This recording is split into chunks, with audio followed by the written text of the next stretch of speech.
Hello my friends, this is Paul and welcome to A Common Touch of Fantasy. And today's review is The Traitor Cormorant by Seth Dickinson. The Traitor Cormorant is getting a really high praise right now by many reviewers, and I was extremely excited to try out this new debut novel by an upcoming fantasy author. So first off, what can you as a reader expect going into The Traitor Cormorant? Well, first off, this is a highly condensed fantasy book.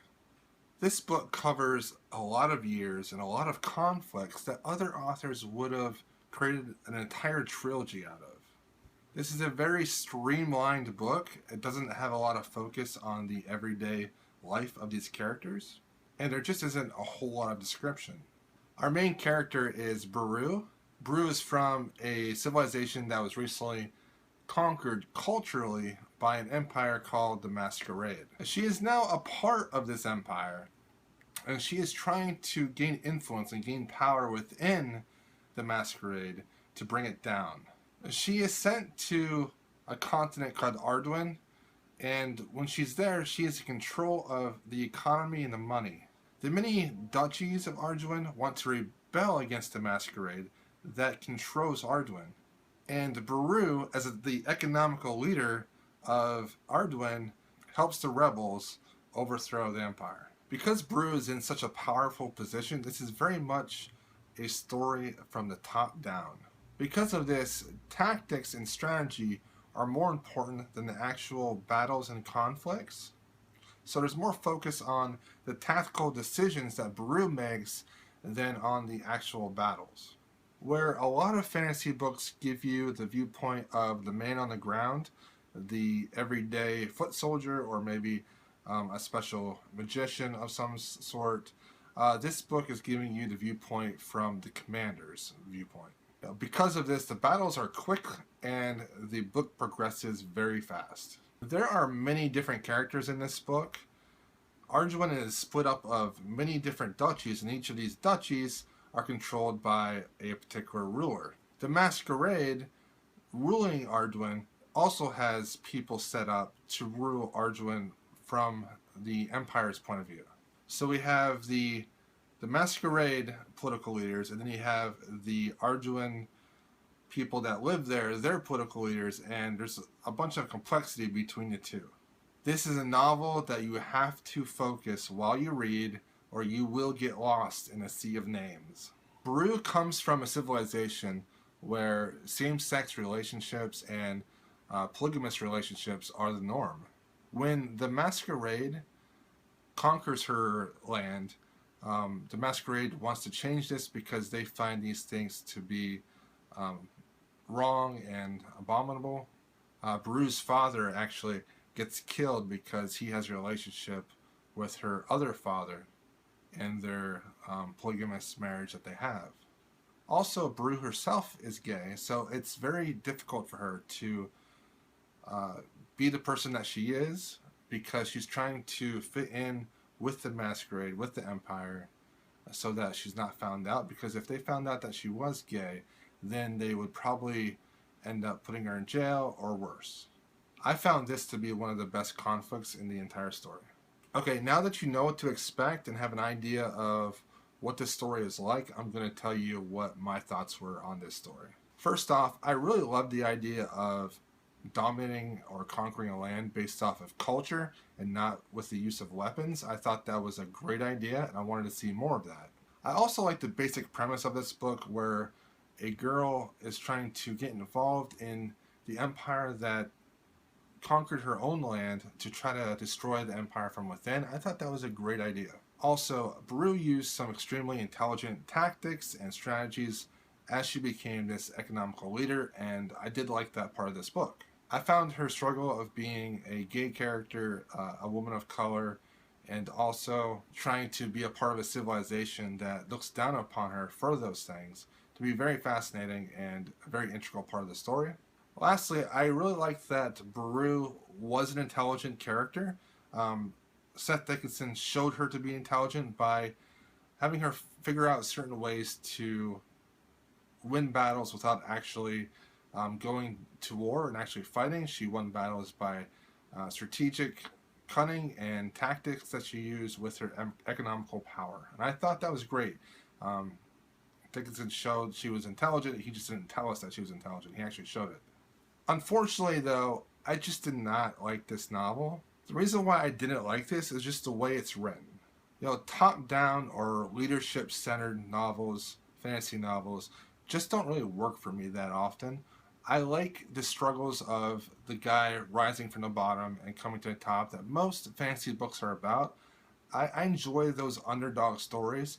And even though there was kind of an underdog story here, the majority of the story is her in a powerful position of leadership. I just have a very hard time relating to those type of characters.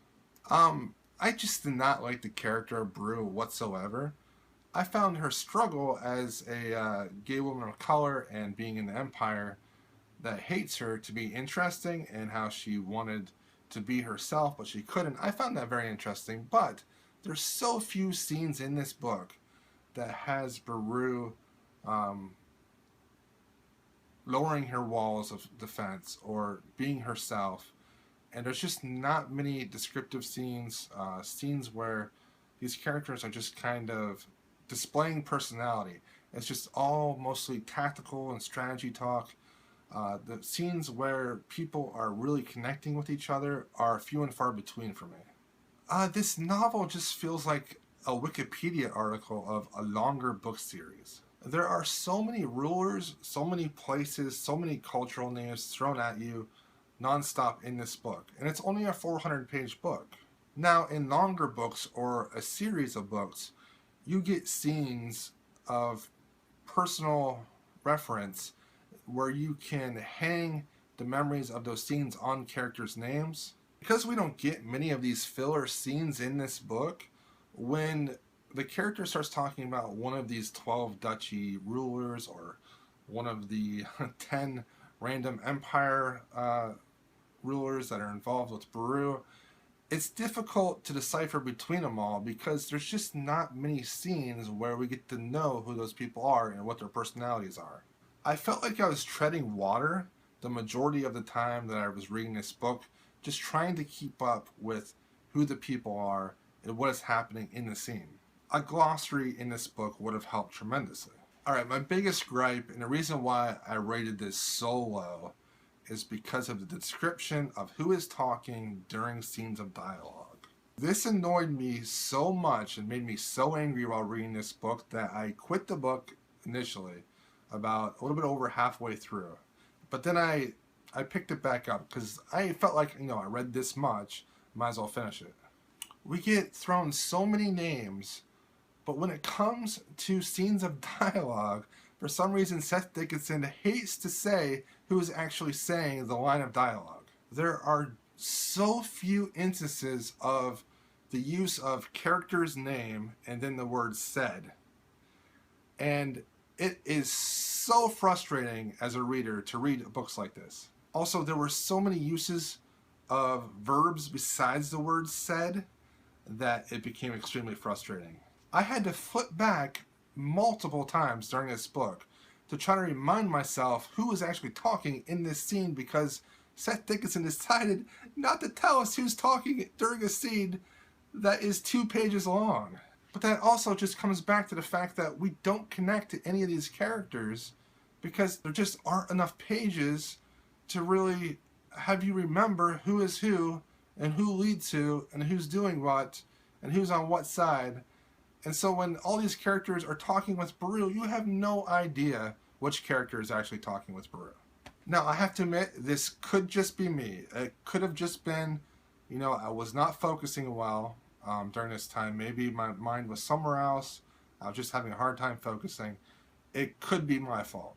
But I just wanted more description. There was very little description. There was such little description of the setting and where these people were throughout the entire book.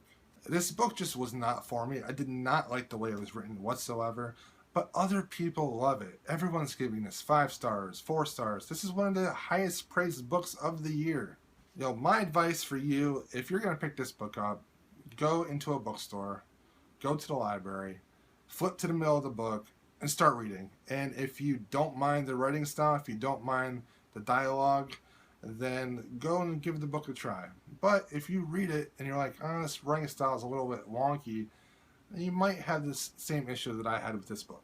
In the end, I think this book was just way too streamlined for my taste in fantasy, and I think the writing of the dialogue annoyed me too much. I think most science fiction readers might be comfortable with this type of book, but I think there are some epic fantasy readers that are just going to be like, where is the heart in this story? Where is the story at? I didn't dislike this. As most books that I disliked, I give it a 1 out of 5. I don't rate books based off of how elegant they are as a book or how they rate against other books. If I dislike a book, I'm going to give it a 1. I gave the plot a 3. The plot is actually decent. The character's a 1. The setting and world building a 2. The writing style a 1.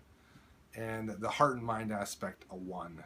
I just didn't like this. I hope that if you guys read it, you'll like it more. Everyone else seems to like it, so you're probably going to be one of those people. But this was my opinion on the book. Just didn't care for it. And I hope that the next Seth Dickinson book I read, I'll actually like. I liked his short story, Please Undo This Hurt, so I know that I can like some of his work. And I look forward to trying out more of his work. Please read the written review that I have in the description box below. Please like, comment, and subscribe, and I thank you so much for watching.